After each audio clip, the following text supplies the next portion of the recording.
Hello, guys, and welcome back to the WildTalk podcast with myself, Dan, and my co-host Corey. I'm not saying lovely co-host this time, mate, but how are you?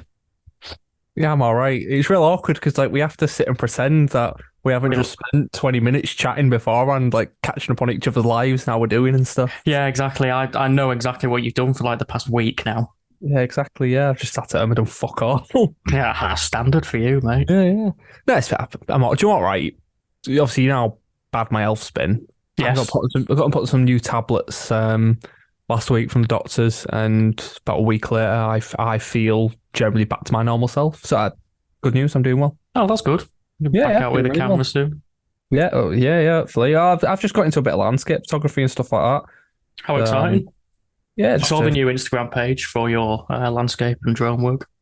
no, thank you very much. I appreciate that. I've not followed it. I just saw it. I think you need to pull your finger out and follow it. I will do. In fact, as we're speaking now, I will follow it for you.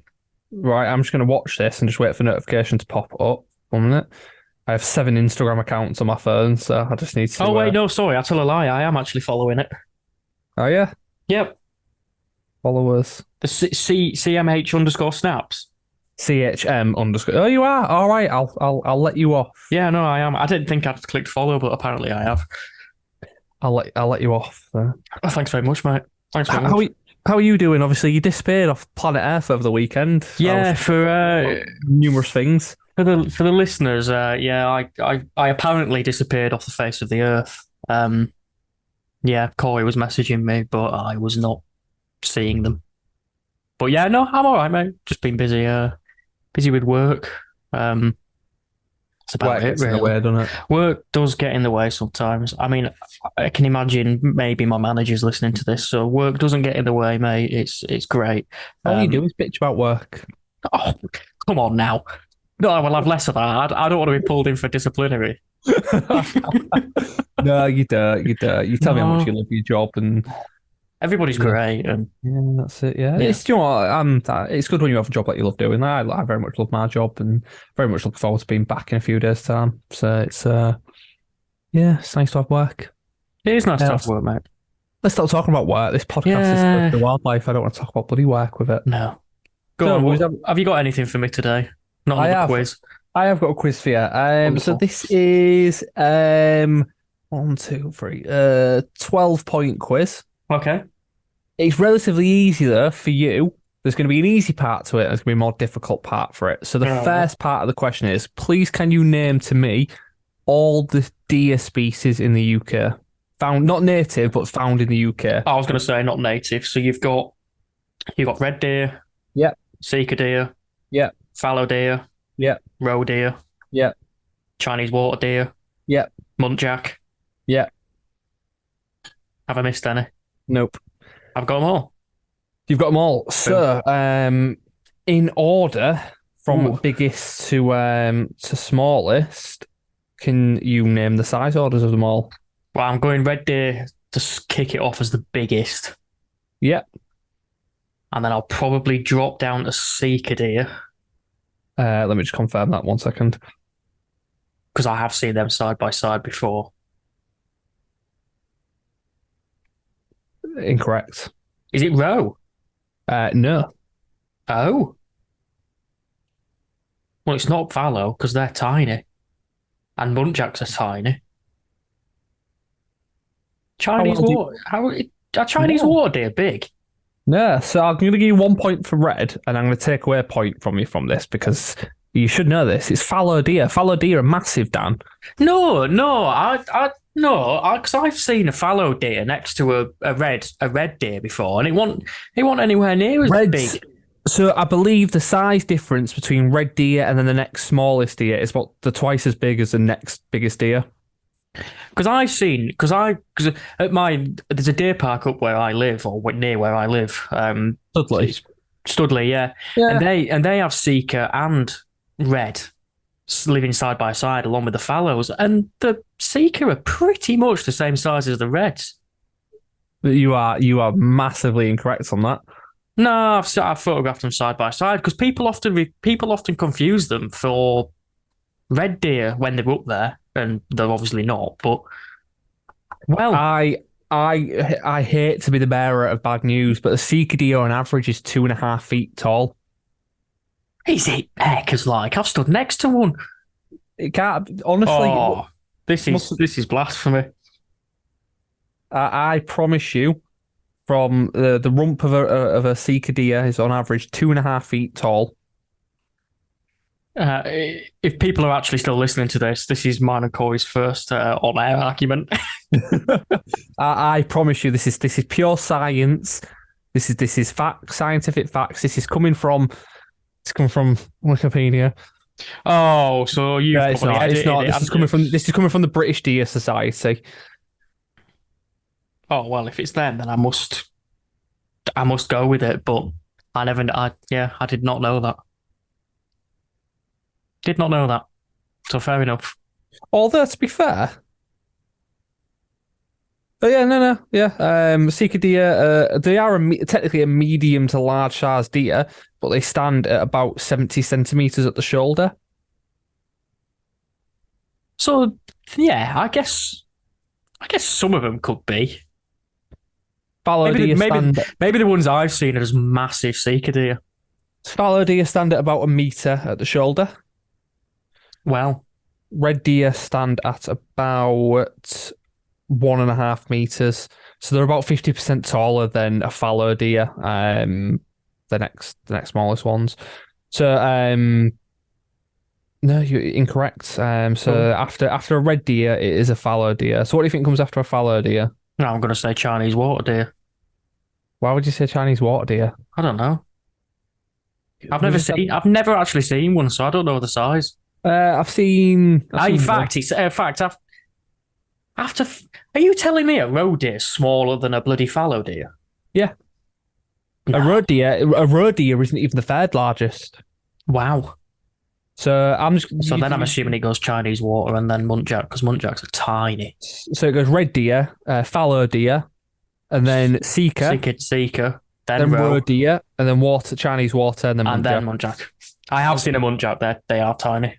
I'm gonna give you 7 out of 12 though. That was appalling, Dom. It was horrific. You told me this one was going to be easy as well. It was and easy. We've had a little argument, and you Come on, quizzes are shit. you were wrong. Simple as it was. Yeah, fairs. Facts. Have you got a species of the week anyway? Oh, You I've haven't. got a species of the week. Well, I have actually. Oh. I have got a species of the week. Let me just whack out the old Animal Kingdom Encyclopedia. Been Well, quite while, difficult while one for you're me. finding that, I've got my beer of the week, and I think it's the same as last week's. It's just a black sheep. I have bought 6 different ones, so for the next 6 weeks, I'll have different ones. You've gone quiet. Where have you gone? I was just listening to your conversation about deers. Like I thought it was about beer. Sorry, about I deer. was going to say deers. No, about Beer. beers. Yeah. I just thought listening to beer. Beers was interesting. Maybe this is where the natural progression of the podcast now, mate. Yeah. So no, I do have a species of the week. I was thinking about this one the other day actually, and I didn't really go into much detail about it because I was watching this on me and Susie. We like to watch crappy TV if we've got a morning off together. It's stuff like police chasers and stuff like that. But this one was an Australian one, and obviously I go Australia. What's the one interesting animal that we all know about from Australia? Oh, mate, kangaroos, obviously. No. What? That is well. They are well interesting. They've got a little pouch and they punch things. They're great. Kangaroos aren't Kangaroos, interesting. yes, kangaroos are great. Are No, you going koala, maybe? No, koalas. So, interesting fact about koalas. Obviously, they feed off eucalyptus, and You do. koalas are very known for being sleepy and they fall out of trees and stuff like that. And that is because of the eucalyptus. Correct me if I'm wrong. I might be wrong on that, but yeah, that is down to the plants that they eat. No, my species of the week is the platypus. Oh, come on, mate. I don't right. What is not to love? So it's a mammal. It lays eggs. Like I said, it's an egg-laying mammal. I think there's only 5 egg-laying mammals in the world. Platypus, echnida. And that's as far as I can think. That Um, wasn't the animal that I expected you to choose when you said it's a cool animal from Australia. Platypuses are venomous. They are. So do you know the difference between poison and venom? I'm sure you'll tell me, I Corey. will tell you. Poison is breathed in or digested or soaked through the skin. So it's the body absorbs it And somehow. I'm So assuming venom is injected. venom is injected through teeth, through spines, through darts, and, Fangs. yeah, fangs and stuff like that. Yeah, yeah. Platypuses have two venomous like spares on the back of the legs that they can kick out. And from what I gathered from watching this program, not many people have ever really been stung by them because they are quite elusive animals. But it is the worst. It won't kill you.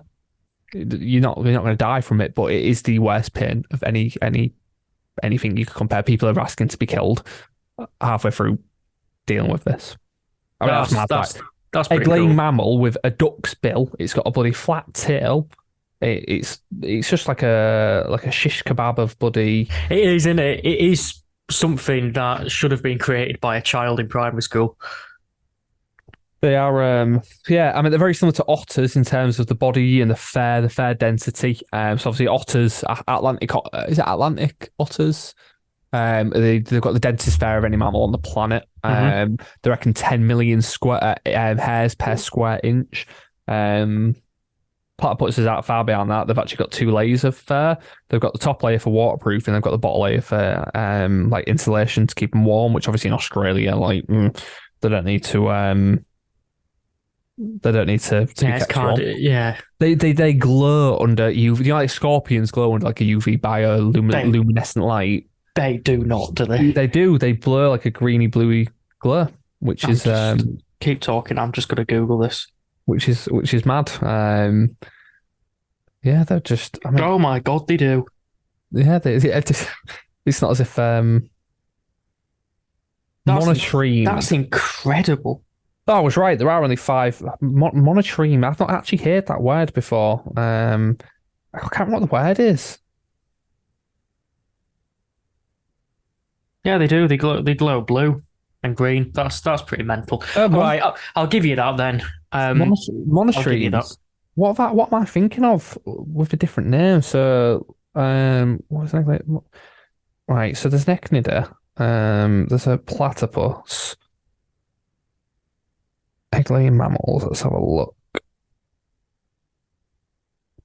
Duck-billed platypus, short-beaked echnida, long-beaked echnida. Oh, they're all echnidas apart from the platypus. There's four different species of All echnidas. right, fair enough. Then. What? Oh, right. So I know what I'm thinking of. Mammals with pouches. What are they called? Oh, Marsupial. that's the word. That's the word. Oh, I am the worst. Like I am the worst animal you man on the know, planet. because I knew what you were trying to get. I just couldn't. I just couldn't Marsupials. get it. Like you've got your kangaroos and your wallabies and all the local sketch around here. Hey. Uh, Hey. Yeah.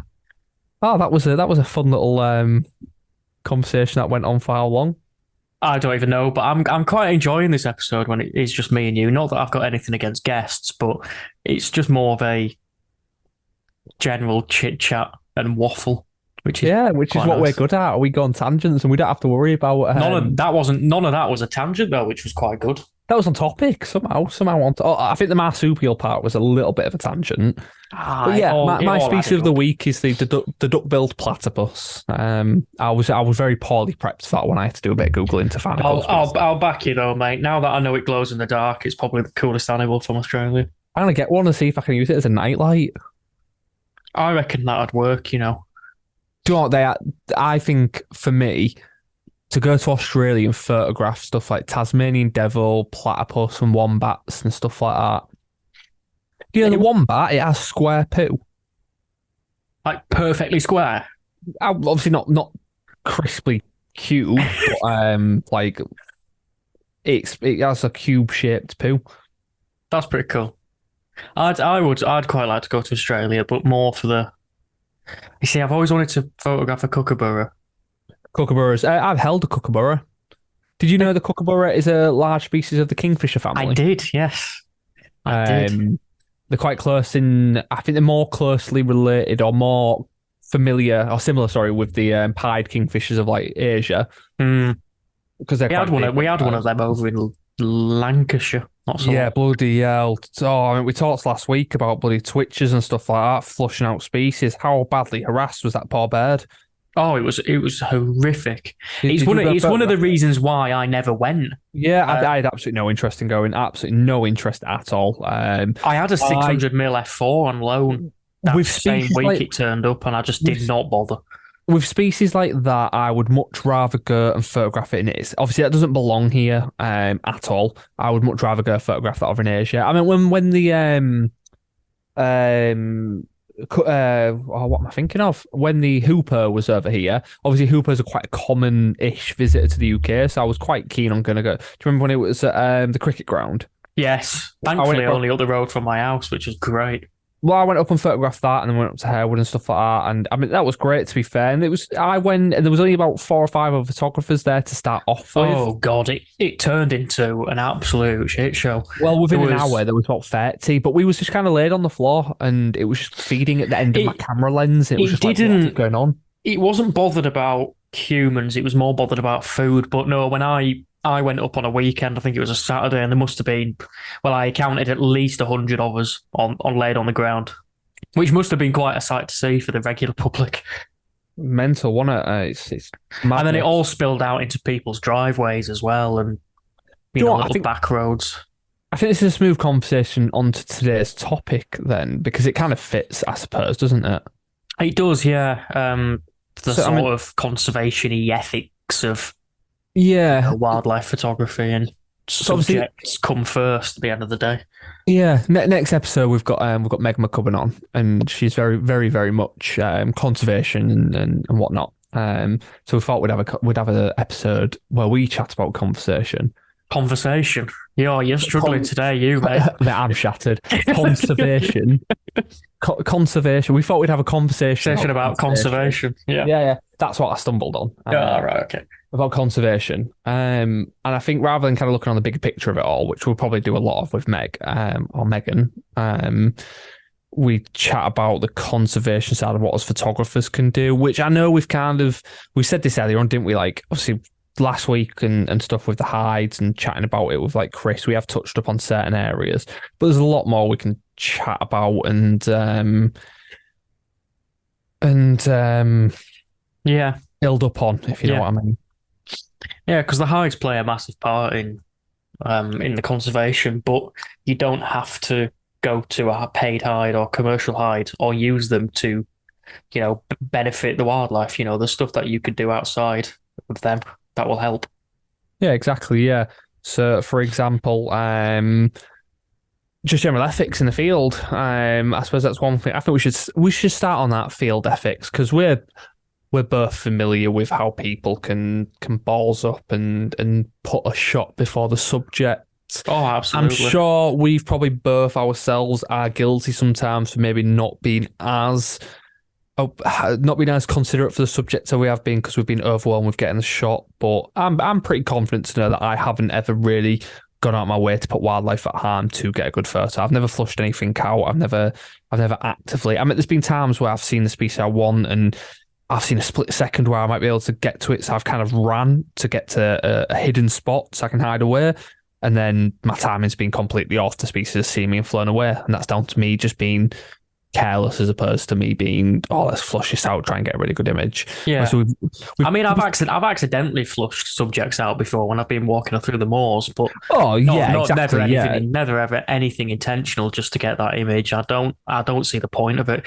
It's something that I can't remember who told me now. I was having a conversation with somebody and it might not have actually been somebody. It might have just been a response to a question that I answered. And I'm probably going to butcher this now, but you see the best moments in wildlife when you are hidden or leave them to do what they want to do without seeing you, basically. Well, Or something essentially, like that. Wildlife is going to act how wildlife acts if it doesn't feel there's a threat there. And then, Exactly. unfortunately, to 99% of the wildlife in the UK, we are a threat. They don't know what we are. Like, there's not many species that will happily go about their lives unless they are very much used to us. Like at your local park when you get your ducks and your moorhens and your coots and stuff like that, which are used to people. And even them can be a bit skittish. But when you go out, like, obviously we've been up in the moors and photographed grouse and dippers and things like that. Obviously not together, because you won't go out with me doing photography for some reason. You keep turning away dates. Oh, it's because you always say, "Oh, can you drive all the way over from Leeds to Hull to pick me up?" I'm like, right? Oh yeah, I will do that. That 4-hour round trip. I'm always happy to get the train across. I am always happy to come and get the train across to you. You know that. You don't get up early enough, mate. Mate, I've got kids, mate. I'm up at fucking stupid o'clock every day. Yeah, trains don't run though at that time though. Trains from Hull to Leeds start at about 4:50 a.m. Which is coming up to summer and stuff like that. It is. I'm looking forward to that. Yeah, well, do you know what, right? I'll start getting the train across the Leeds and stuff like that. It's not too expensive as well. It's like a tenner to get a return ticket. Yeah, that's all right then. So yeah, I'll start doing that. I forgot what we was talking about now. We were talking about fieldcraft and ethics. I mean, I think we've all been out at times where we've seen, maybe photographers not sticking to, and I'm not saying there's a rule book of ethics, but you mean like photographers that make themselves look like a type of child running after an ice cream van? Yes, literally like that. Do you know what I'm referring to? 100% know what I won't say the full story out loud because it was a bike anyway. It wasn't an ice cream van. No, it was an ice cream van. I thought it was a bicycle. No, it was an ice cream van. Yeah, because I tried to find this conversation the other day, but you won't be able to find that because I believe you got booted out. I did, yeah, but I found the set message thread, and that's wonderful. I can't repeat this conversation on live because we will get cancelled. This will be if what Corey said we say on here, then this would be the last episode of the podcast, and it would be good night. And like we said last week, we're not this podcast that's coming in and being really uptight about things. We want to sit back, be casual, have a laugh, and a few jokes and stuff like that. But at the same time, I don't want to get us cancelled and taken off live. Yeah, thanks. As funny as I think some people would find it. But essentially, what my point was, what did you do then? Did you hit your mic? No, I put my e-cig down and I hit the side of my stand. Oh, it made like a weird ping. Yeah, it made a proper loud ping. So you're welcome, guys. I'm sorry about that. Added sound effects. I'm sorry about that. I was taking my hair out of bobble and then trying to put my e-cig down. Going back to what you were saying, yeah, there are people out there that will chase a subject just to get the photo. The metaphor is, in summer, when you hear the ice cream van come in, you see all these kids sprinting after that ice cream van. We have been out and seen photographers that treat that subject like an ice cream van, and they act like those kids chasing after that ice cream van. That was a lot worded a lot kindly compared to how I worded it last time. But yeah, massively. But yeah, it's frustrating from our point of view, and maybe not just our point of view, but other people that are there. We're not preaching that me and you were like these top guys that take everything into account when photographing. We're the only ones that do it because we're not. No. I'd like to say all my friends follow the same ethics, or else I would not be friends with them. Because exactly. I've just applied to go back and do my masters at uni next year in wildlife conservation, habitat management, and it would not be a good reflection on myself to then go around sprinting after a barn. Yeah, and not even just that. Especially like when I was a zookeeper, I had to be very careful who I kind of associated myself with. If it had people that were part of animal abuse or anything like that, if there were any relation, you've got to think how that's going to reflect on yourself. And exactly. I mean, that's not even where my ethics come from. To be fair, it's not the fact of my education or my job or whatever like that. It's just down to my own. It's just the general care for the wildlife. So this is a true story. Sorry, Dan, I just got you off the hour late. No, it's all right. No, go for it.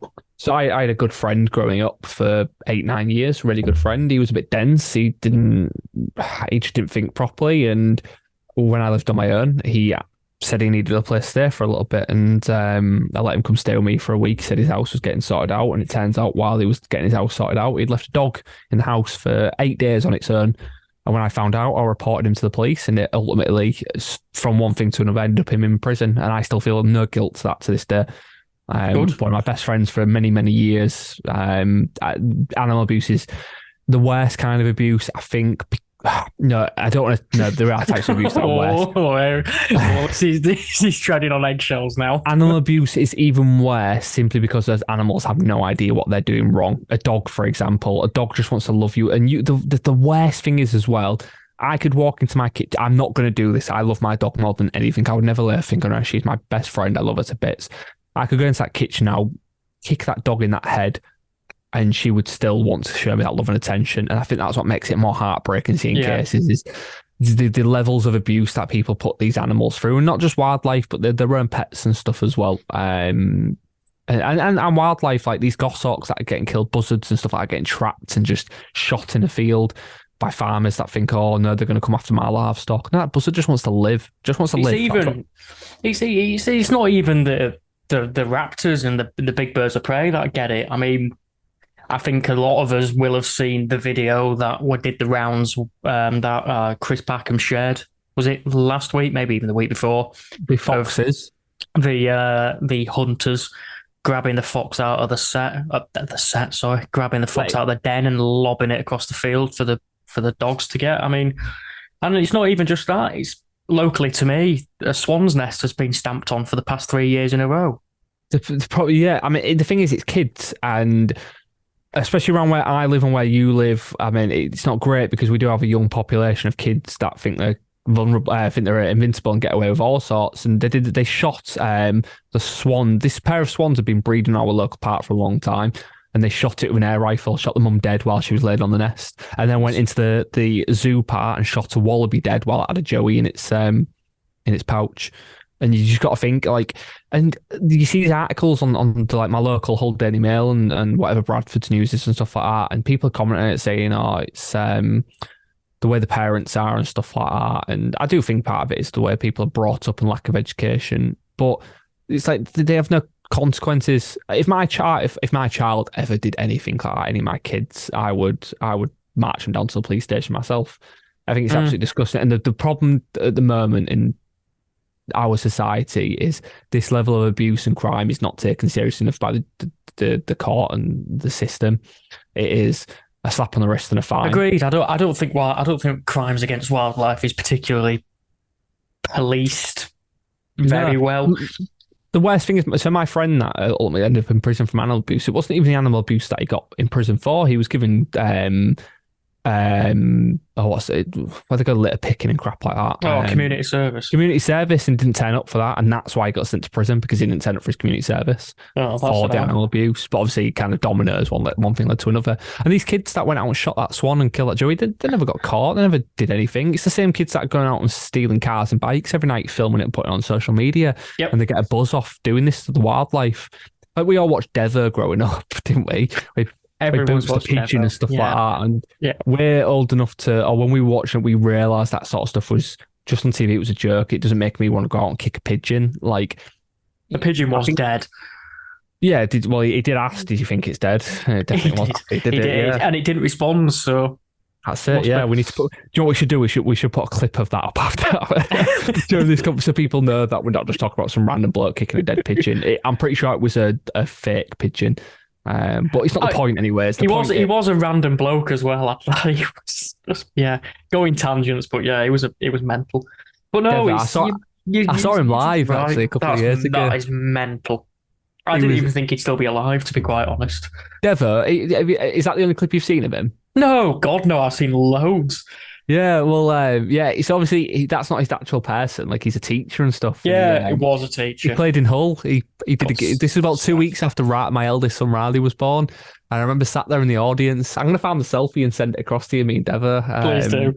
We were sat. I was sat in the audience and I yawned. And halfway through your song, he looked at me and went, "Why are you yawning for? My content, I'm boring, yeah." And I went, "No, I'm sorry. I'm just really tired." I was like, "Why? What's been going on?" I went, "I've just had a kid." And he went, "Oh, fair dues, mate. No worries." I carried on singing. It was just classic. And then I was chatting to him afterwards and stuff like that. And he's proper real sound bloke. Sorry, we just got a bit off track with Dever there. We did just a little bit. But no, you're right. You're right. There just doesn't seem to be a great deal of consequence for these crimes against wildlife, and maybe that needs to change, or maybe it won't. Maybe it'll just be how it will always be, and the crimes that just, pushed to the back of the pile, and you know they'll focus on other stuff. It's pretty crap. It is pretty crap. The thing is, like, I'm pursuing a career in wildlife and conservation. It's stuff like that kind of makes me think, like, why am I doing it? Because I'm fighting for the right for nature to live properly, just for somebody to come along ruin that, and there's no consequences for them. It's like, here's £100 fine and a 12-month suspended sentence. Oh, right, cool. What are you going to learn from It's not that? even that. It's not even the. It's just not even your everyday, man, woman doing these crimes as well. You've got to look at the bigger picture and look at the larger corporations that are doing it. Oh, I have no doubts we'll probably touch on this with Megan next week. But yeah, it's not good, and there just doesn't seem to be, like I've said, and I don't want to sound like a stuck record, but there just doesn't seem to be any consequence. And if you've got money there, that's it. It doesn't matter what you do. These large companies can say, "Oh yeah, we're going to spend millions and millions of pounds building something, but we're going to rip straight through, sites of scientific interest. But what we will do is create a very little area to give back to them." But we'll donate £1,000 to WWF. I'm sure that'll make up for the 18 pairs of marsh harry that can no longer breed, the 10 pairs of bittern, fucking thousands of species of small birds. I need to. The one thing I'm going to try and do as we go on with this podcast is stop swearing as much, because we are trying to keep this PG.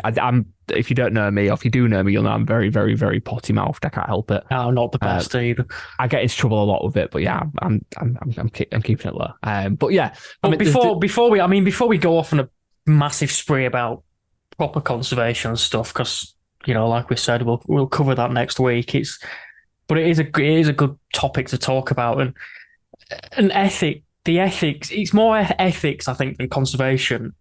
What I've found a lot recently, and I don't know if you felt the same, mate, or you've seen it, is a lot of locations where maybe, I'm not saying they're red listed species, but they're species with low numbers. So let's take the long-eared owls, for example. I know me and Mick and you touched upon that last week. I know he mentioned it briefly, but it's this location sharing on Facebook that just is so unethical. I can get sharing locations between you and your friends because you can trust your friends, but it's as soon as it leaves a little friendship group and it goes nationwide on Facebook, that's when I think it sort of changes. And that's sort of what happened with our long-eared owl. I don't want to say our long-eared owl location because they don't belong to me, but it was a location that maybe 5 or 6 of us knew about. But yeah, we visited once, and I was with you. We came together and we all stuck together. There was only 4 of us there, weren't there? Yeah, there were. Yeah, and it's slowly become such a negative place to be, and that's purely because of sharing locations on Facebook. I'm not just saying, "Oh, it's here." It's pin dropping locations on maps, setting up Facebook groups for certain species, then pin dropping the location, saying, "Oh, well, here's the nest. These are the best places to see it." And that's what happened with the long-eared owls. And that's why when you go up these days, come summer, or late spring, early summer, the 6 people that knew about it have changed into 50 people. That's it. I mean, people are probably listening thinking, what does this have to do with conservation? Obviously, conservation is preserving our natural habitats, species, resources, and stuff like that. Exactly. So if you've got 50 people turning up to the same location to look for a pair of owls, at some point there's going to be some disturbance there. There just is. And I think conservation, people think it's about raising awareness, which it is. It's about raising money, which, yeah, it is. Money does help. Obviously, things aren't free. It's about doing this, doing that, planting a tree. Yeah, it is all of them things. But for the average person like myself, like you, like all of our sorry, I'm just a bit of indigestion there from my oatmeal. I'm trying to talk. It's like not coming out. So like general people like me and you, like who can't always necessarily donate the money or go out and plant a tree. Conservation, I think, needs to be a wider topic or a broader, what's the word? A broader scale of what we can do, whether that is just being cautious of your species while you're out, because it might not seem like you're doing a lot, but if you're thinking, hang on a minute, if I've just come across this long-eared owl that nobody knows about, I know for a fact nobody knows it's here, what I can do on a conservation point of view is keep that to myself, because I'm going to keep using this phrase, on a conservation level, you are preserving the natural habitat, you are helping that species, because you're not opening it up to bombardment from the public, where eventually that's going to flush away and it might stress it out. It might die. Obviously, stress causes a lot of issues with animals. With parrots, obviously, stress causes them to pluck, and it could ultimately result in death. With a lot of things, that's what the effect stress does have on wildlife. So, yeah, I mean, some people might argue it's not related to conservation. However, personally, I mean, it's only my opinion as well, and maybe you'll agree with me, Dan. I think if we're talking conservation, it does start with the little things like being cautious of the species that you're photographing, being cautious of what you're doing, being mindful of who you're telling information about, preserving that animal in its natural habitat and letting it live its life peacefully, to breed, to feed, to sleep, to do whatever, without bringing in this, because I'm just gonna read this out just really quickly.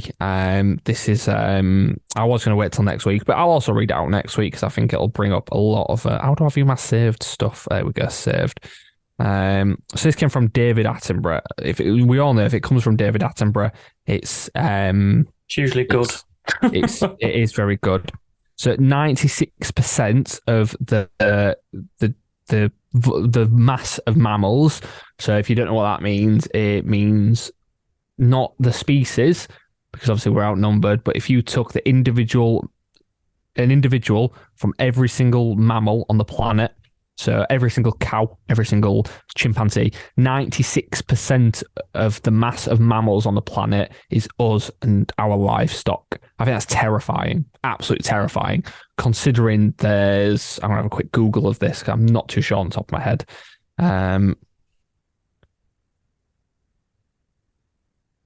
Sorry, bear with me 1 second. No, it's all right, mate.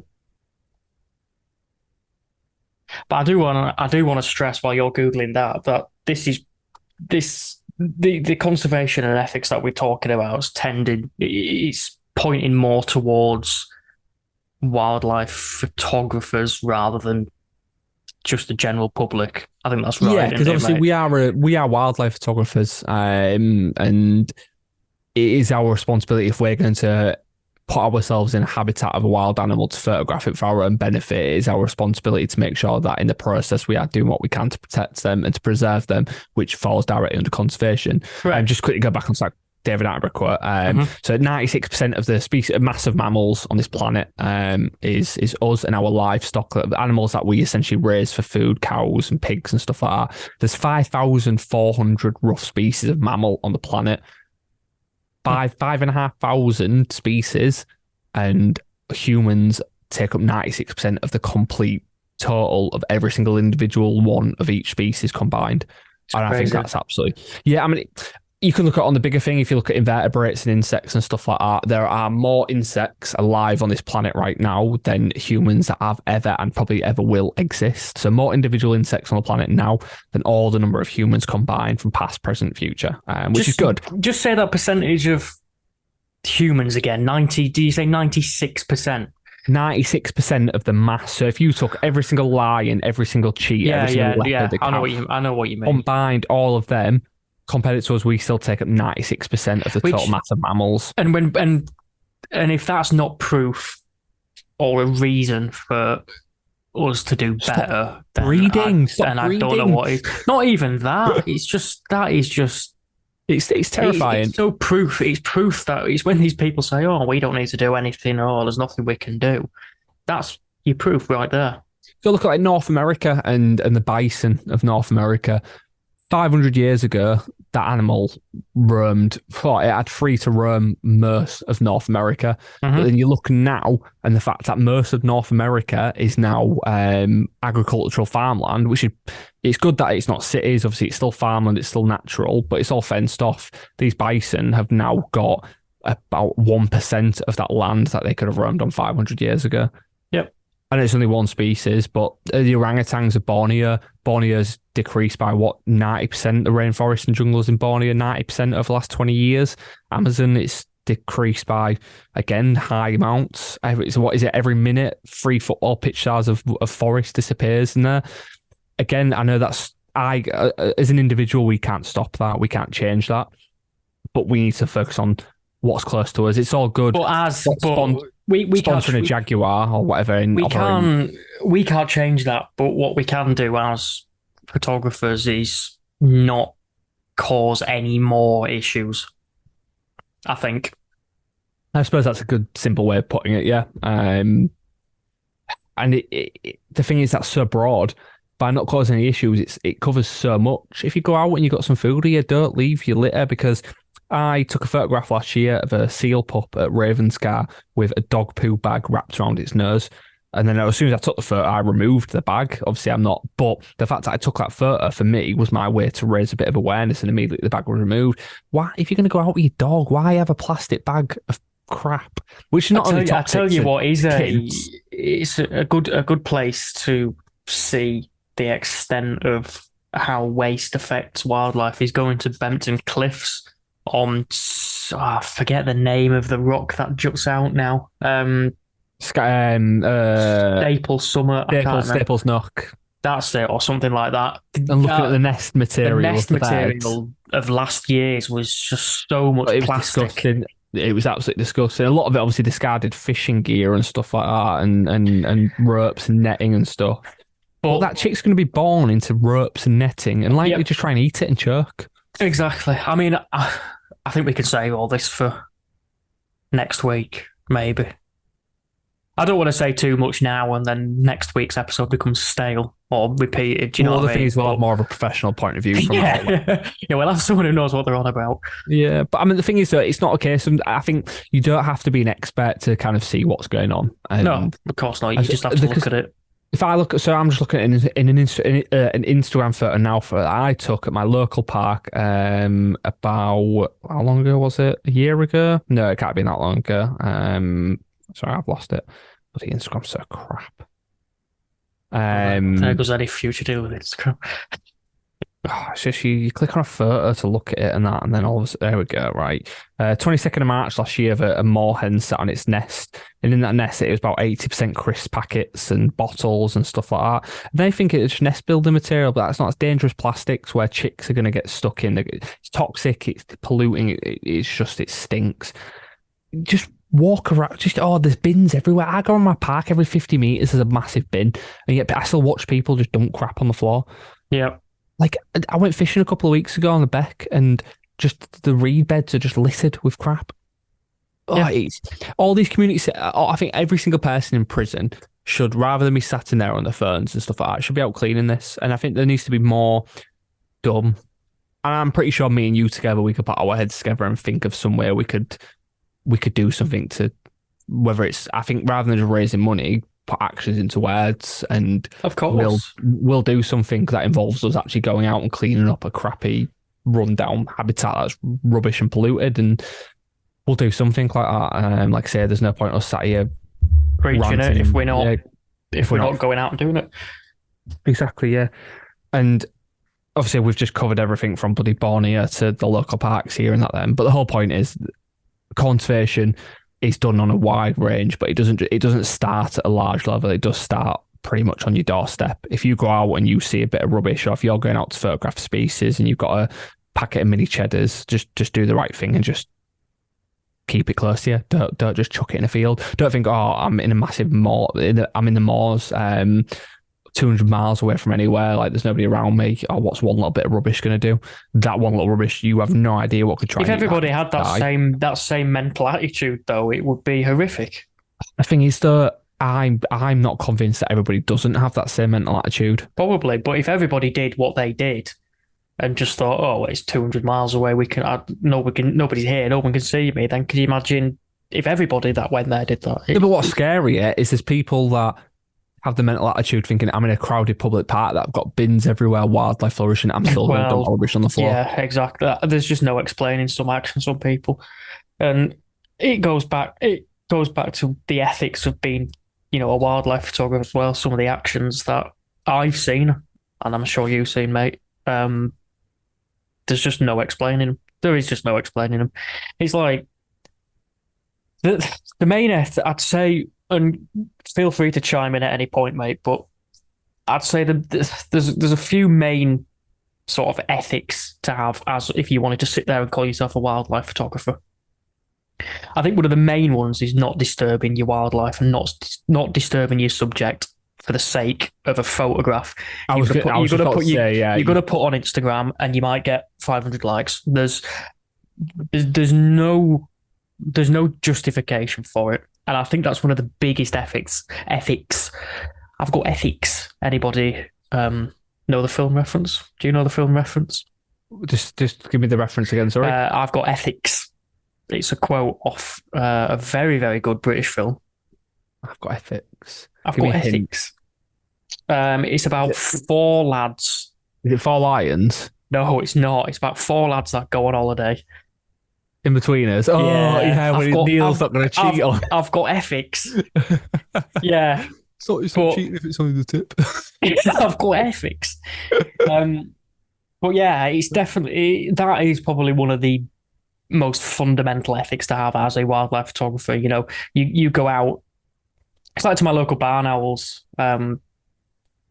The amount of times, well, I say amount of times, I say it like it's happened a lot, but it's happened. I can count on one hand, maybe 4 times it's happened where I've gone up there and I'm concealed behind a dry stone wall, 200 meters away from the nest site. But what I have seen is 2 people's heads sat directly under the nest box, waiting for the barn owls to leave, and it's just knowing that, full well that barn owl has no choice but to leave the nest box and come out. Knowing full well that the barn owl has to leave, knowing full well it's private land, and knowing full well it's monitored by the Barn Owl Trust. So, and full well that it's illegal to do that without a Schedule 1 license.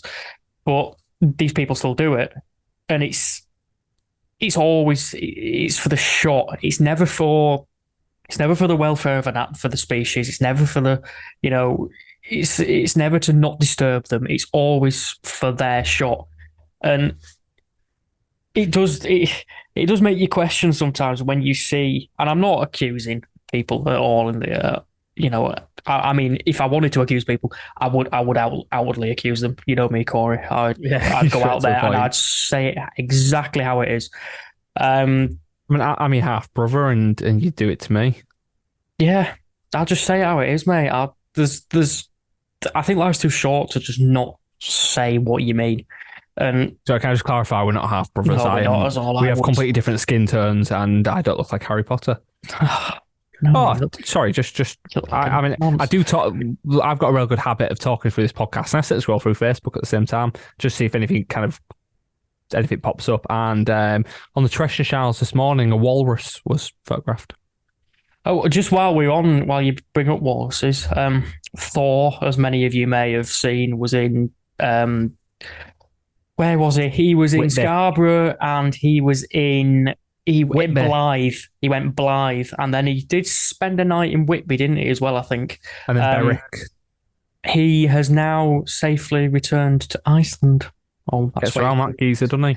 So he's back. He's back roughly. That is so weird. That I'm scrolling through Facebook, and 1 minute ago, BBC East Yorkshire, the walrus spotted in Iceland after leaving the UK. Oh, how weird! That's wonderful. Facebook is listening to us. But I don't really know where I was going with what I was saying, but yeah, I know what you mean. But I think there's people out there that I was saying about accusations and stuff. All I was going to say is you see some of these photos and you start to question, especially when you know the person isn't very ethical.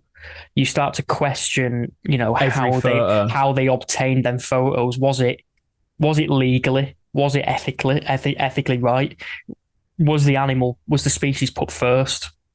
And you just start to question it. And these are the same people that profess to be the best nature lovers and stuff like that. Oh, everything's in everything I do. I've got nature on my mind and stuff. But I think what you can do as a photographer as well, and I don't want to advocate being a bell end. I'm not going to beat around the bush, but if you see somebody out there that is doing something downright illegal, Go you to the know, balls and confront them or report it. yeah, don't confront it. There's no point because these people will never learn. But what will make them learn is having that reported. And I have done it. I'm not gonna sit here and say I haven't. The two people that were sat under the barn owl nest locally to me, and the barn owls were nesting in that nest. There's three nest boxes. They chose that nest that year. They were taking. I took a photo and reported that straight away That's to the the thing barn with owl trust. photographers. We've got a camera, grab a Yeah, photo of the faces and get it out there. I Do you know knew what I who would I do? knew who both of them were anyway, and they tried to play it off like they had permission. But I know the landowner, and they didn't have permission. I don't even have permission, and I know the landowner. The So thing is, I'm at the point now where to see that sort of stuff, the social media is a powerful thing, and it's so bitchy to do and stuff like that. But you just out them for kind of that person, and it sounds harsh, but it needs to get to a point like that because it's becoming that vulnerable. and Wildlife is it just stems back to you talking about the conservation, and by by staying a respectable distance away from the nest sites of these species, then you're allowing them to you're continue. conserving their habitat and their area and their welfare. By not approaching a barn owl nest, they've got a higher success of breeding healthy chicks. And I mean, and I know there's going to be some people on here that will go scroll through my Instagram and they'll see the fact that I took a photograph of the Dunnock nest last year, or maybe the year before. But that was an accidental nest find as I was helping my dad trim the bloody hedge. I saw the nest, there was nothing in it. I grabbed a photo, closed the fir tree back up. So sod off anybody who wants to start that. The thing is, again, there's no. I mean, so I remember a couple of years ago, I was out. I think I was out with the kids or something. I can't remember.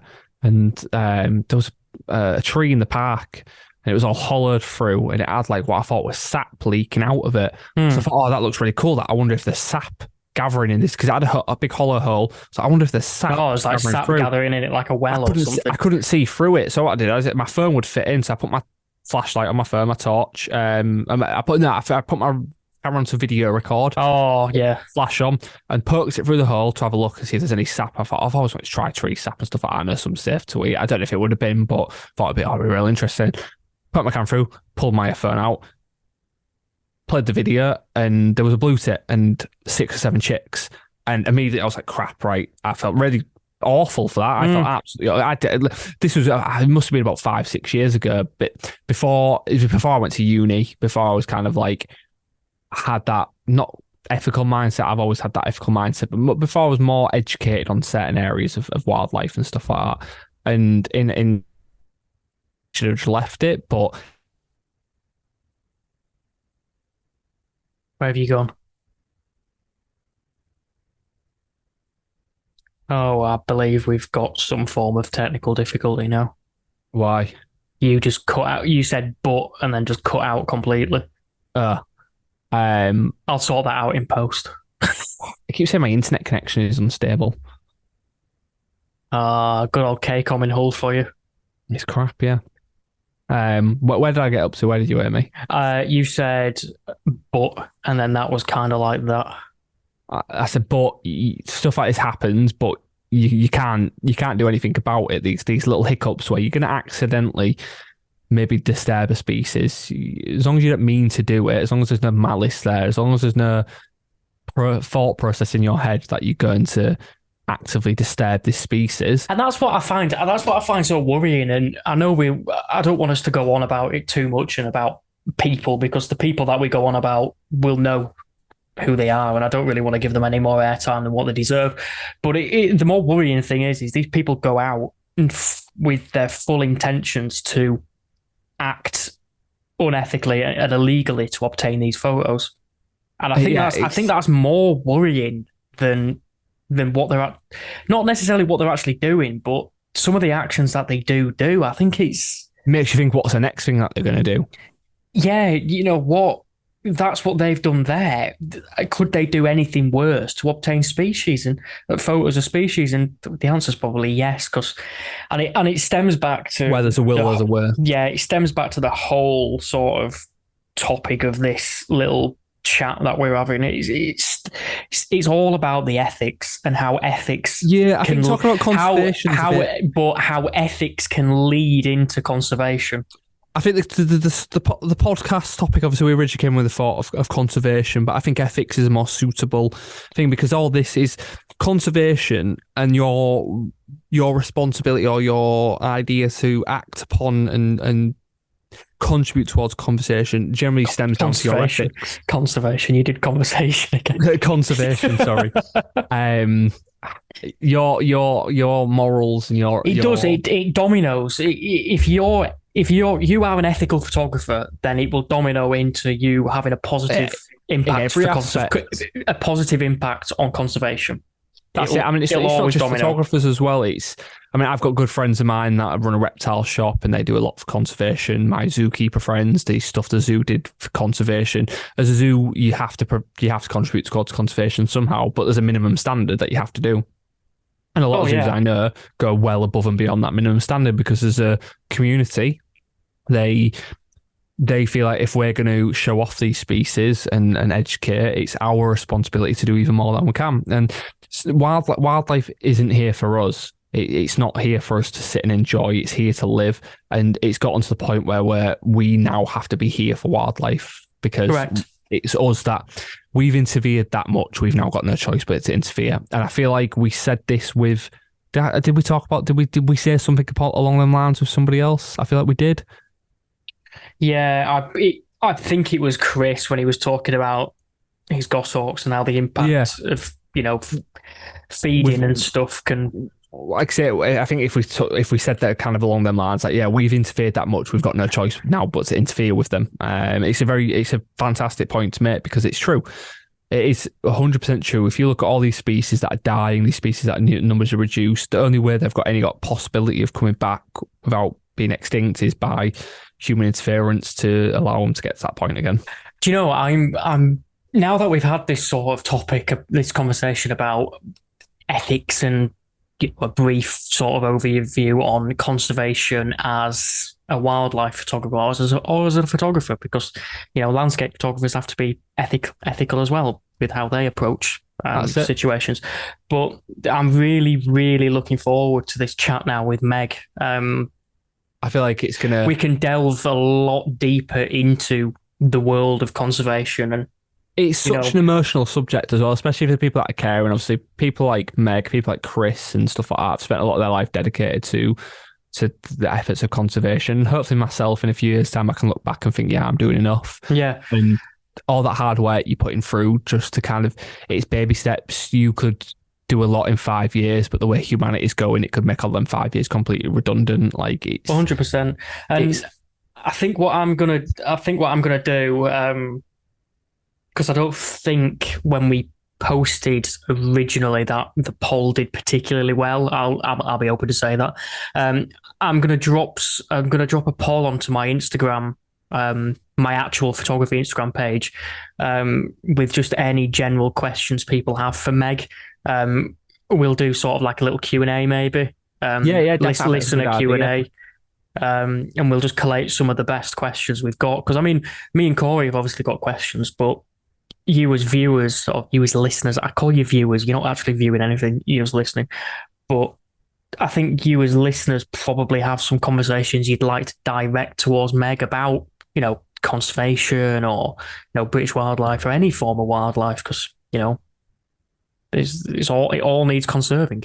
Conservation thing is, it's such if you're not educated on it, it can be very easy to not know what to ask and not know what to do. And just asking them questions, it might just push you in the right direction to act upon it. And I mean, even if your questions don't have to be solely around conservation. You can ask her what her favourite British species is if you want, but I want to keep it.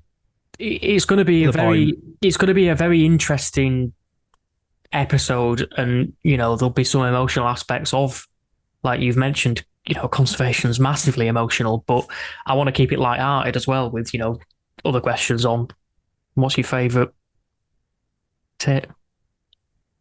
You're my favourite tit. Oh, thanks. Feelings But mutual. when I want to talk about the emotional kind of level. So do you remember when David Attenborough released Our Planet on Netflix?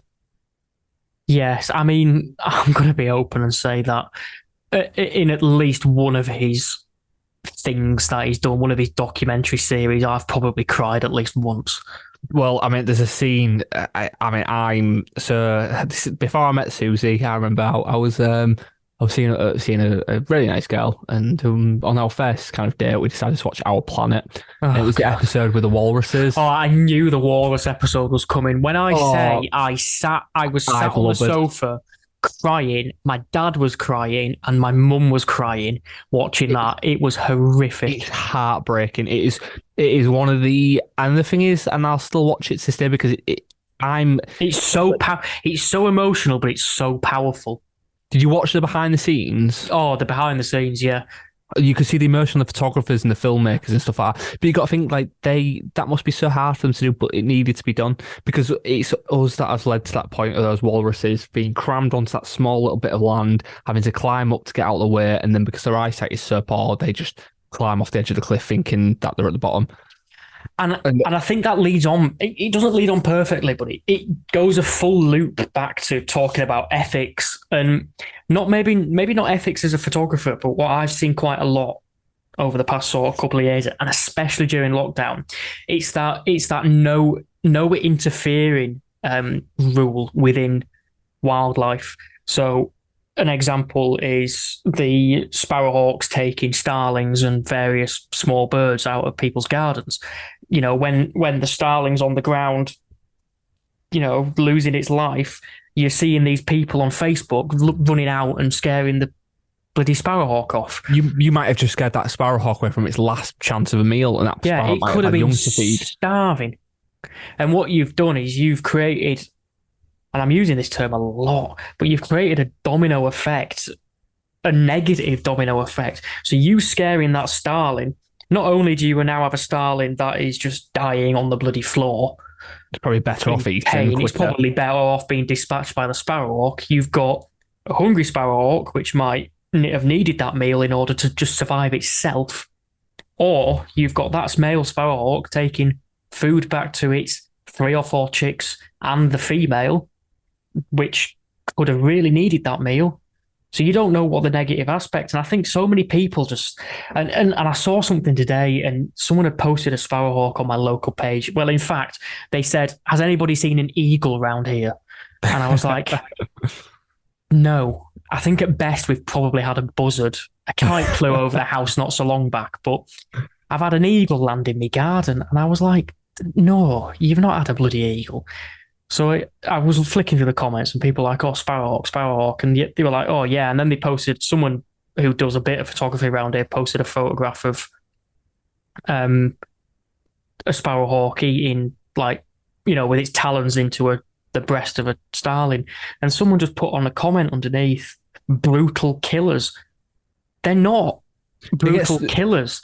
These bird watching groups, like RSPB birders and stuff like that, people get so upset about sparrowhawks or they're disgusting, they're scaring all the birds away from our garden. Oh, sorry that all these birds are here for you to sit and enjoy, and this sparrowhawk's coming in. It's not coming in thinking, oh, I can't wait to get rid of the blue tits from Betty's garden today. I'm going to ruin her morning. It's coming in thinking, that's a nice meal. That'll keep me going for another couple of days. I just don't understand the logic when people are sat there reviewing the food chain. It's like mink, for example. Brutal killers. Look at just before we go on to minks. Look at any David Attenborough documentary that is out in Africa.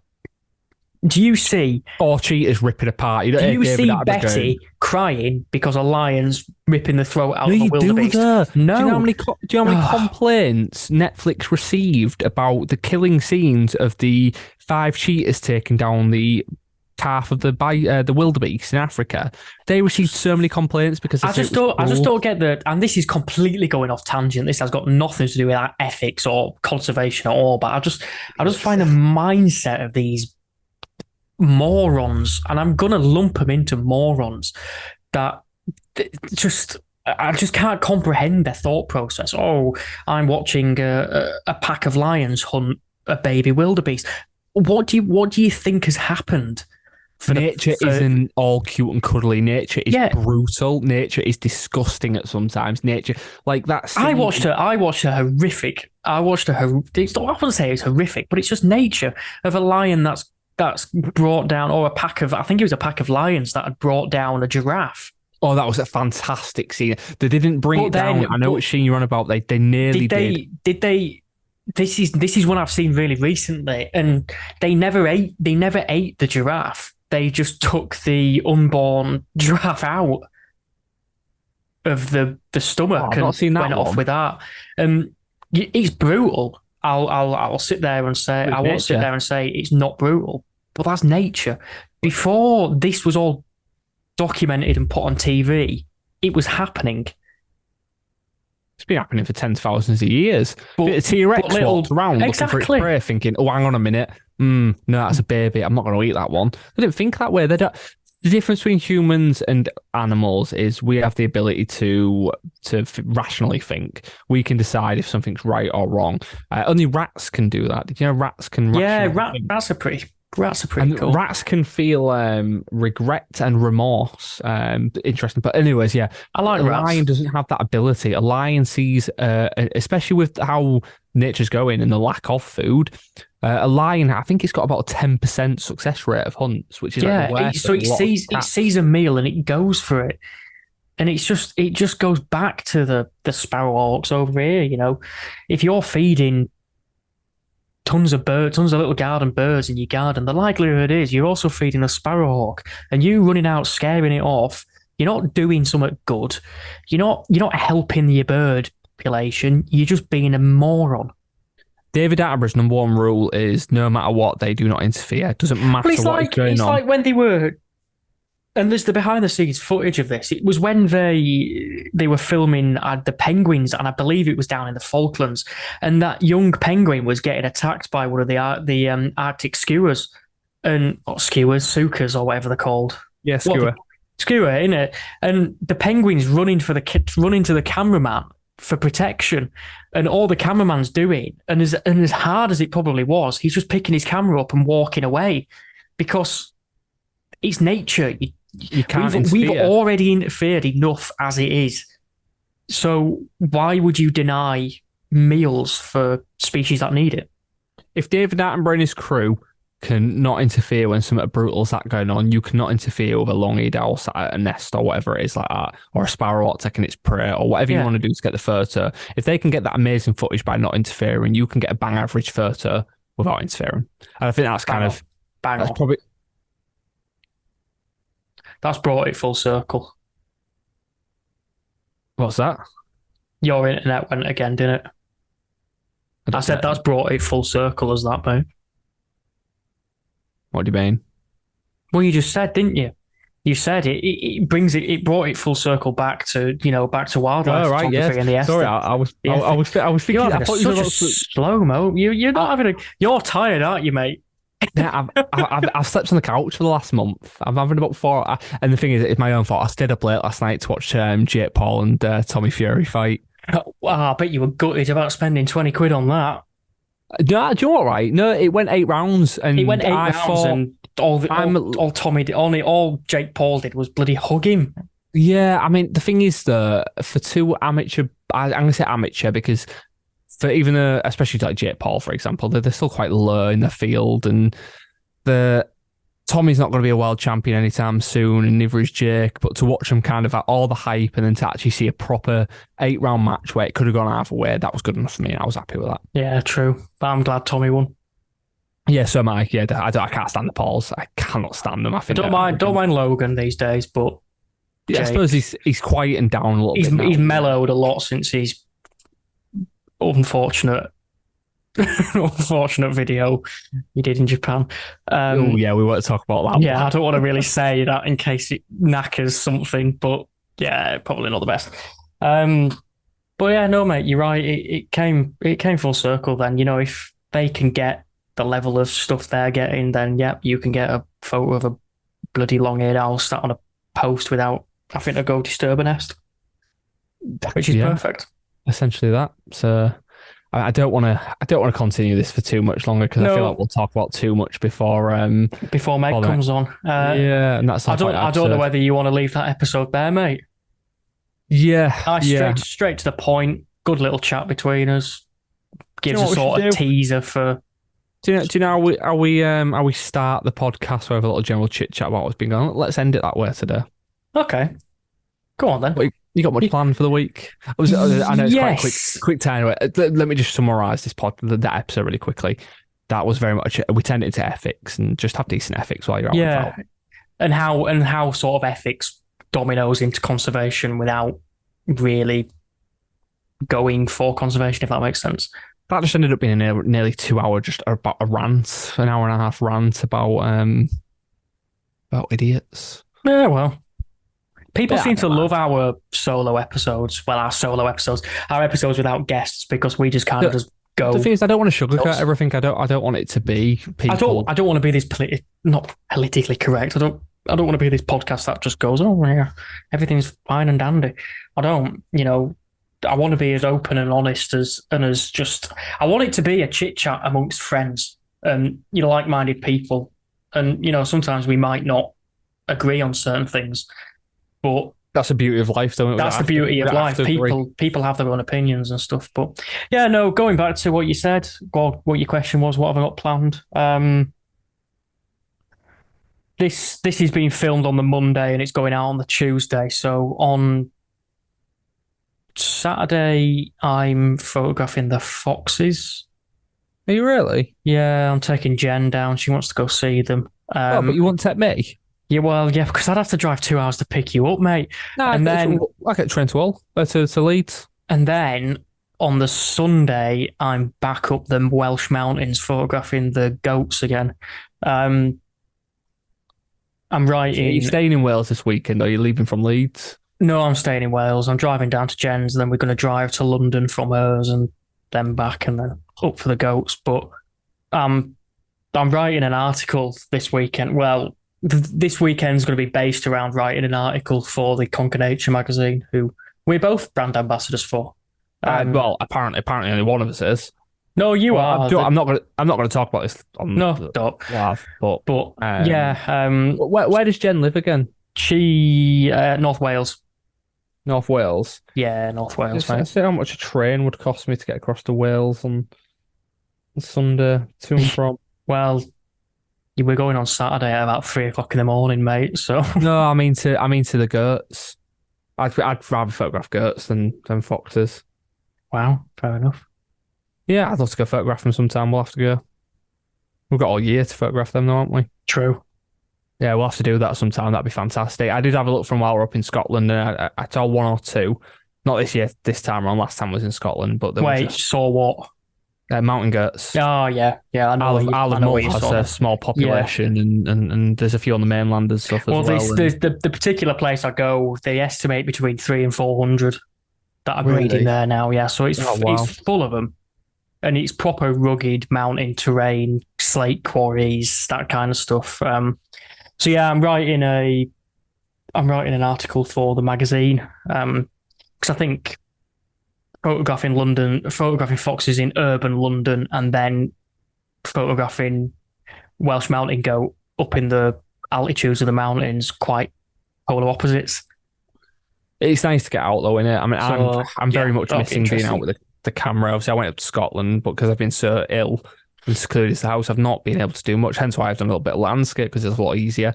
It's easy for me just to get out to the local park and just take a few photos and stuff like that. I bought an ND filter, which is all right. It's a bit, yeah, it was cheap. It did the job. Well, if you want any advice on NDs and filters and stuff, I've got a load of them, mate, from back when I used to do my landscape stuff. Oh, have you got a 42 mil and a 67 mil? What filter ring? Yeah. No, I've got the Lee filters, so they're all the drop-in filters. Have you really? Yeah, yeah. How much for a couple? How much for a couple? So they're hardly brand new, so you can have they retail at 100 quid. You can have one for 90. Oh, 10 off. I'd rather just get a brand new one. Yeah, you might as well. Yeah, You can yeah. probably trust the process. I'll probably scratch them as well. Yeah, probably. But I mean, apart from that, I've not really got much coming up. I've obviously got my trip in May, which I've still not caved, mate. Yeah, I I know, know. I It's know, hard. I know. We spoke on the first episode about me not being able to keep it under wraps, and now that we're doing another just episode between me and you, I'd like to say I still have not caved. I've booked my flights, but I've still not caved. How much did you pay for your flights? Enough. Well, because obviously I'm booking the same trip in September This year? for.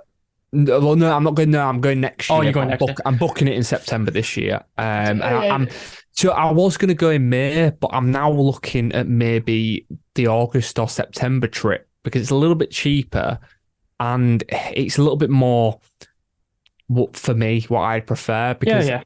with me going back to uni and stuff like that, obviously I get student loans. I'm going to treat myself to a couple of new lenses and a new body this year. Um, and So flights, yeah, cost about.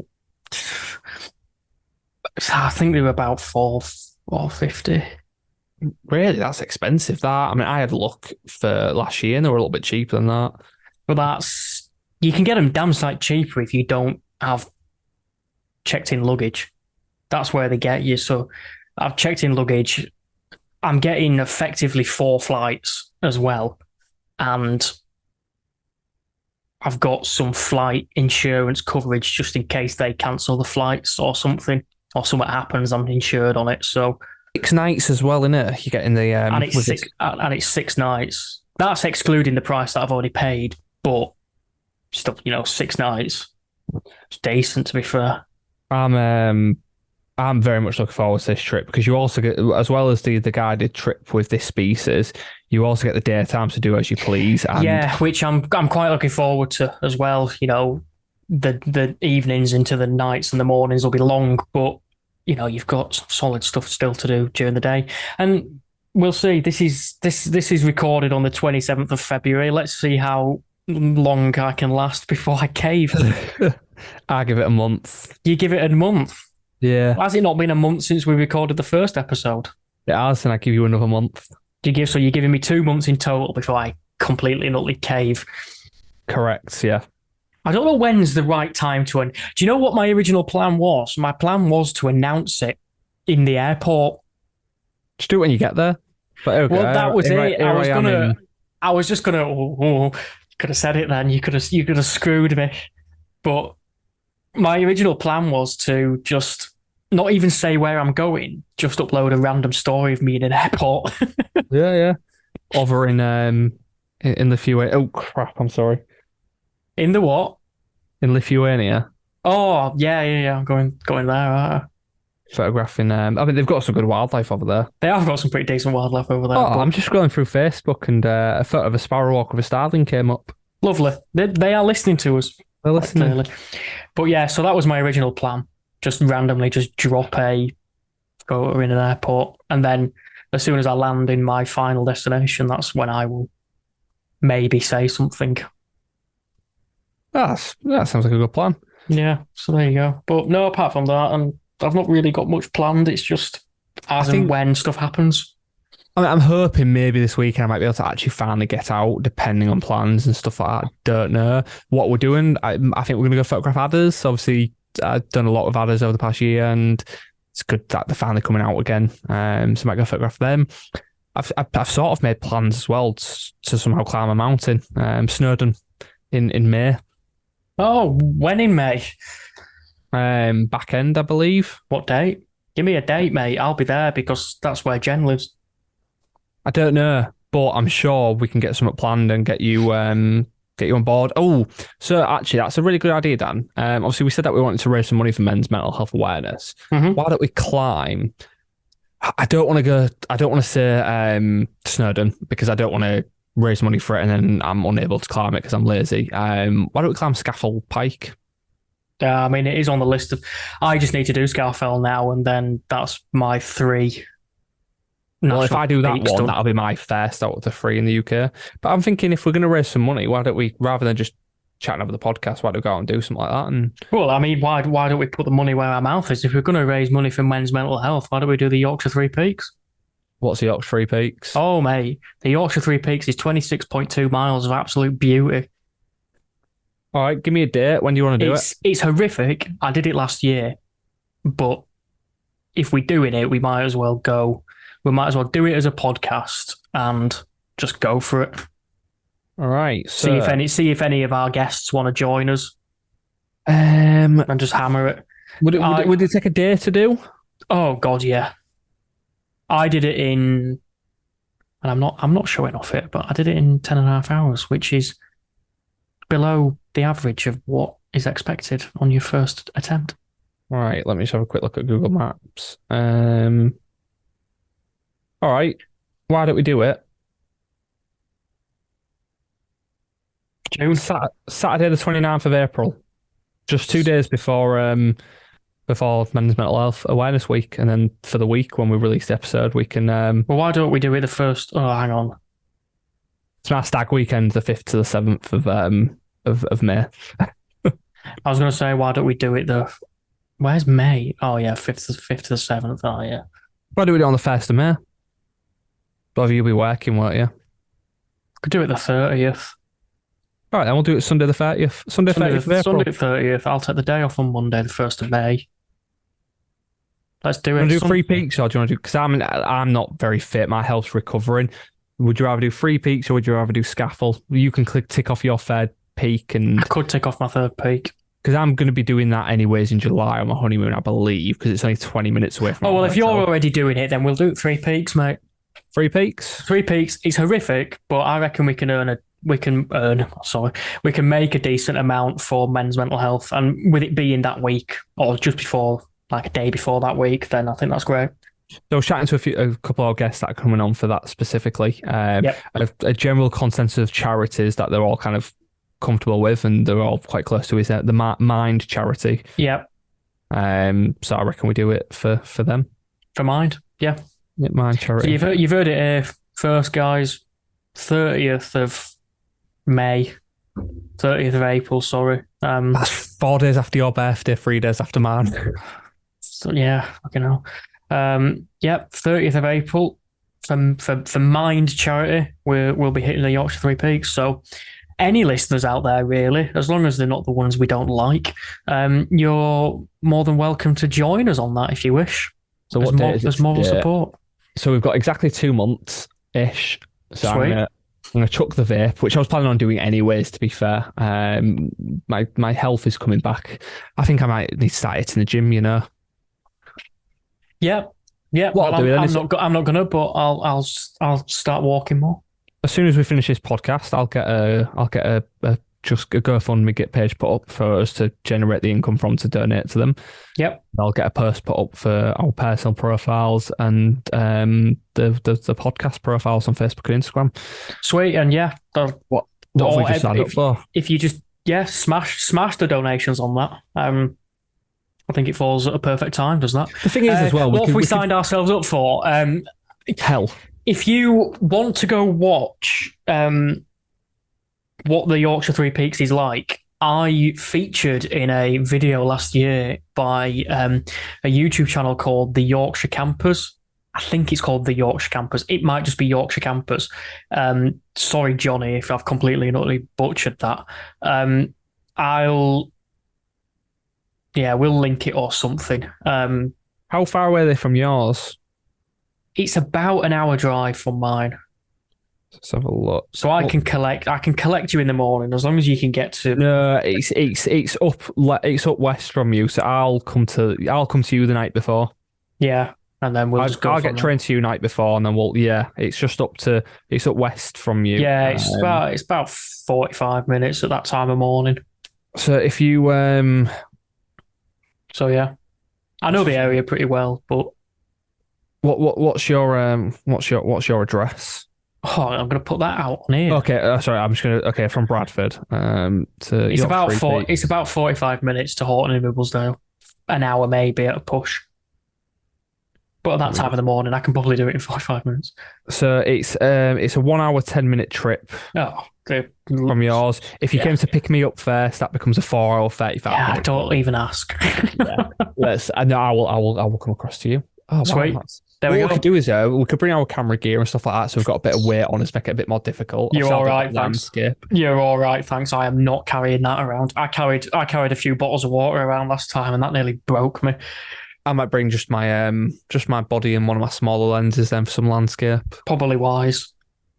Bring the GoPro. We can do a bit of a vlog for the podcast on it. Yeah, that'll be my second Yorkshire Three Peaks vlog. But yeah, That'll be my let's do first. It'll warm me up for Snowdon in May and then Scaffold in July. Snow, I promise you, after you've done the Yorkshire Three Peaks, Snowdon is easy. Oh God, I've been up and down Snowdon in sub 4 hours, so it's easy. my legs are shaking just thinking about it. I am not a fit person. I climbed my first ever small mountain. The thing is though, I wasn't particularly fit when I did the Three Peaks, and yeah, I did it. I ran. If weirdly, I was coming off the last mountain, and I saw on my Strava that I could probably do it in sub 11 hours, which is good because it's about 12 hours for your first attempt. That's a good time as well. And so I ran the last 4.5 miles Bollocks to that. downhill. Well, not even downhill, but yeah. Okay, there you go. You guys have heard it here. We're doing the. I'm going to bring a bag with my camera gear in it, and you're going to carry a bag with our water and food in it. Oh, fairs. I'll have all the vlogging stuff in it ready to create a little movie for the day and stuff like that Obviously, I think if we're going to do something like this, we need to document it and show it. Oh God, yeah, to prove that we've actually done it and stuff like that, and make a cool little video together. I've got a few friends that'll probably join us, and no doubt some of the listeners will want to tag along as well for it. Yeah, I'm sure we can make a cool day of it, and we'll get a bit of money raised, and we'll both end up dead. Oh yeah. How long did it take you to do it last time? 10 hours 30. Fucking hell. 26.2 miles, yeah. Oh, that's heartbreaking. Yeah, it's long, but again, we're doing it for a great cause, so. That's it. I've got 2 months to get into shape, or into some sort of better shape than I'm in now. I'm not, I'm a skinny bloke. I'm just unfit. I'm just so unfit. Yep. Right. Well, there we go. That's our next few months planned. Yeah. I think that's a good point to end it on. I think it's a beautiful point. No, it's not. Dan, you need to choose the photo of the week. I do. Keep talking. We always forget. Last week's photo of the week was who did I choose? Luke Smith. I chose. No, I didn't. It wasn't. It was the shoveler. Was it a shoveler? Or was it the poacher? I can't remember now. Some Matthews. Sorry, I feel bad that I forgot his name. Harry Matthews. Harry Matthews. His photo of I want to say Potchard maybe. Yeah, I think it was a Potchard. Just in a beautiful golden light. Which where it is here. It was a Widgeon. Harry Matthews Wild. Yes. Yeah, and I thought it was a beautiful photo. That was last week's. So for this week's. Don't choose one of your mates again. It's getting a bit sus now. No, I'm not gonna. I'm gonna choose just for it being a subject that I particularly like. I do like them. I'm gonna go with. Can I guess before you go it? Go on. Is it the woodpecker? It's not. No, I'm going with the Tree Creeper by Gavin Joseph Photography. Oh, it was his photo of the woodpecker I was looking at. That is a really good tree creeper photo, to be fair. They're a fantastic species, I agree. I do love tree creepers. I never see them unless I'm in the car, which is really annoying. But yeah, I'm picking that as photo of the week. So yeah, well done, Gavin. Good choice. So yeah, I think that rounds up today's episode. I don't need to ask you what photography means to you because we've already said that. So it don't really mean much to me at this point anymore. No, it's just I'm getting out and doing it for the sake of it. Yeah. No, I'm joking. It means a lot to me. It does. So yeah, I think that's it, mate. Unless you've got anything else you want to crowbar in. No, because we'll end up talking for another hour again. Yeah, I can't true, that. true. I want to go to sleep. Yeah, and I've got to edit all this audio as well. By when I say I want to go to sleep, I want to spend the next 3 hours watching The Simpsons. Right, fair enough. Yeah. Well, while you're doing that, I'll edit the audio. Yeah, send it across, and this will be up. By the time you listen to this, it should be Wednesday 9 o'clock. We'll have it up on Spotify and YouTube. Wednesday, 9 o'clock, it's going up. Yes, it is. Yes, Yes. correct. So that's about it. So yeah, me and my crap outros again. Yeah, you're not very good at this. You need to start writing them I beforehand. really do, don't I? But Yeah. because I'm sick of saying the same thing. Oh, thanks so much for all the support, guys. Thanks for the Yeah, we don't thanks, need to say that anymore. thanks for turning We're this into five something it episodes in. wasn't. But I'm bored of saying that now. So yeah, thanks for listening, guys. Catch you next episode when we have a lovely chat with Megan. Meg. We'll go Meg. That's one of the questions we'll ask. That is one of the questions we will find out. Where yeah, we'll have a great chat about conservation with Meg/Megan. Yeah, I'm looking forward to it. You're not saying bye? Adios, sayonara. Yeah. Auf Wiedersehen. Ciao.